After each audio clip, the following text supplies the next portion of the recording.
Good morning. I will show you how I cook my adobong baboy sa asin, or we call it adobong bicol.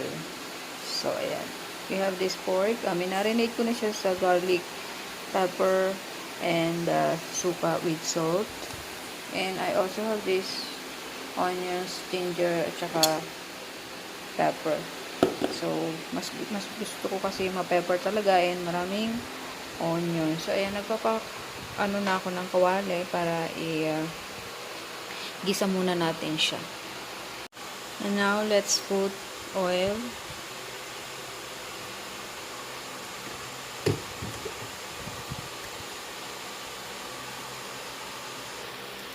And I'm going also to add garlic.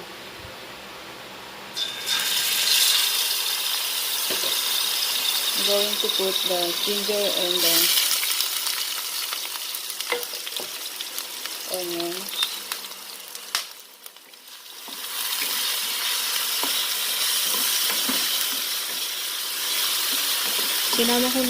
Pinagsama-sama ko ng tatlo, guys, kasi yung aking garlic ay ano po siya, mince blender, durog.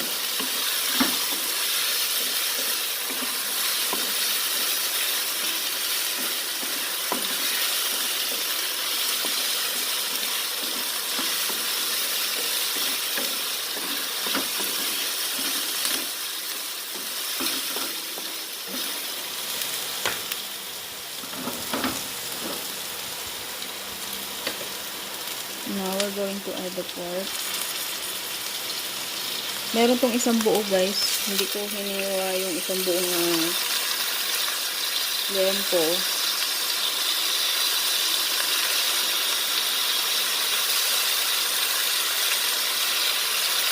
Kalahati lang to ng lempo, guys, ha? Kasi yung kalahati nga, ito pa, oh. Hindi ko hinati. Kasi ako lang naman ang kakain nito. So, ayan lang yung lulutuin natin.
Ngayon, lalagyan natin siya ng water and suka para lutuin yung ating pork at para lumambot yung ating pork.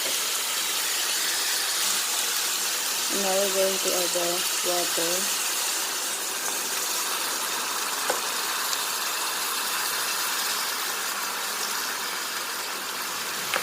And we're going to add suka or vinegar.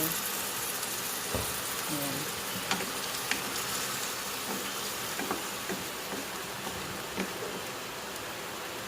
And hayaan lang muna natin siyang maluto, and then kailangan niyang ma-absorb lahat ng tubig para maging konting crunchy siya maya-maya. So ayan, guys, takpan ko lang muna to and we will be back later. Update natin sa ating niluluto kung ano nang nagaganap.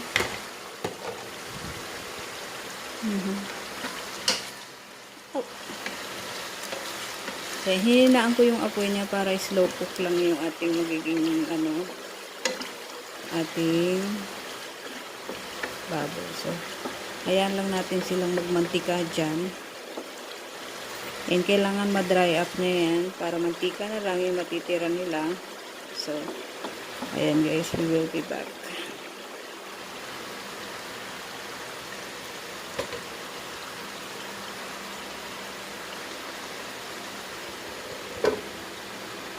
Wait again guys. So ayan na siya ngayon. And mix lang natin at mag-ingat kayo kasi mataba yan siya.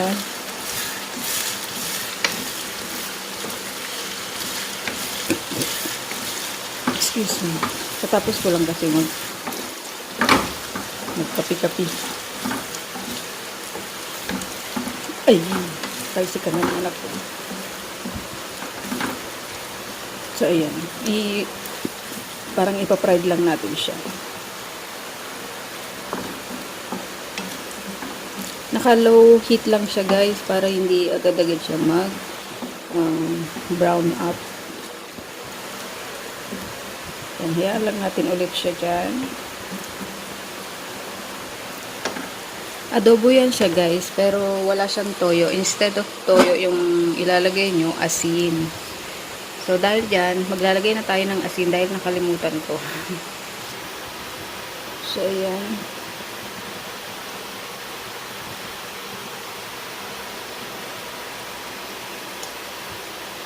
And I'm also going to put black pepper.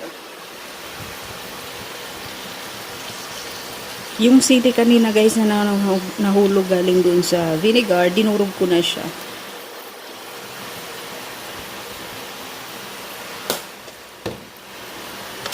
Mix lang natin.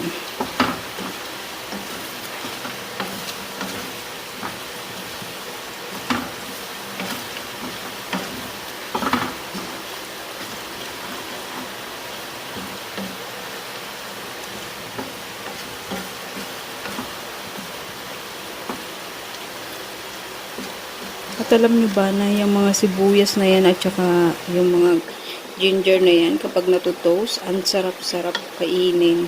Lalo na dito pagka sa gantong pagkain, sa adobong bicol. Sobrang sarap guys. Yung lasa niya nanunuot. Lalo na kung in-overnight yung marinate yung baboy nyo. Minarinate nyo siya sa suka, salt, ganyan, tsaka pepper, naku. Tapos kinabukasan nyo lulutuin. Yummers! Parang adobo. Pagka yung adobo guys, minamarinate nyo muna bago nyo siya iluto. Hindi katulad ng mga usual na nagawa natin or usual na luto natin. Papakuluin lang natin sabay-sabay yung ating ingredients, yung suka, yung asin, sabay-sabay na siya, kasama na siya ng karne. Mas masarap guys yung minamarinate nyo yung adobo nyo overnight bago nyo siya lutuin.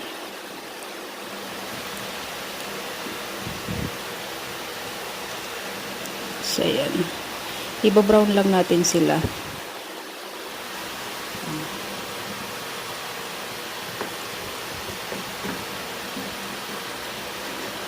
Iba-brown lang natin yung pork natin para mas masarap.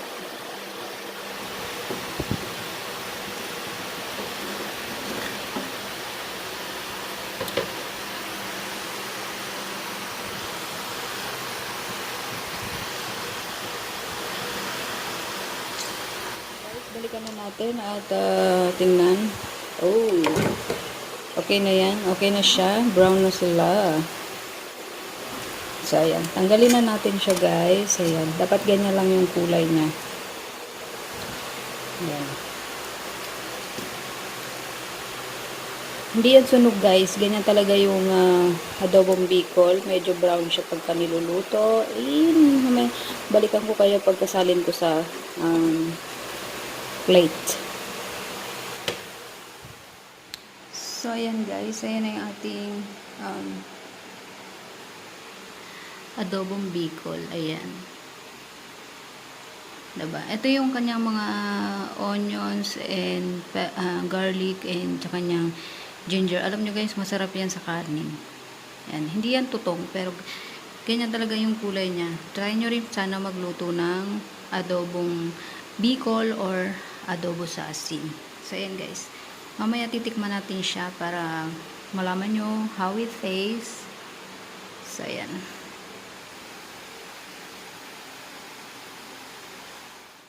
Everyone, today, ayan, ilalagay ko lang to sa ref. Itong gulay nga dumating ngayon, dala-dala ng boss ko. We have the mushroom. So, ayan, may mushroom tayo. And itong gulay na to, hindi ko alam kung anong tawag dito eh. Ayan. Ayan. Tsaka, ito. Hindi ko alam kung anong tawag dito. Para siyang ano, parang tawag doon. Yung ano ng, para siyang ubod, parang gano'n. O yan guys.